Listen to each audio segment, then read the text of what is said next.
நண்பர்கள் அனைவருக்கும் வணக்கம்.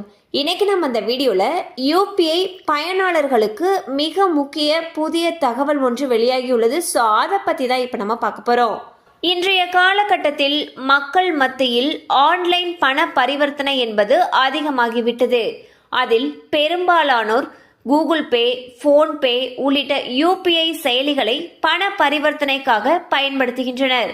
இப்படியான நிலையில் ஜிபே, போன்பே போன்ற யூபிஐ சேவைக்கு கட்டணம் விதிக்கப்படலாம் என்று ரிசர்வ் வங்கி கவர்னர் அவர்கள் தெரிவித்துள்ளார்.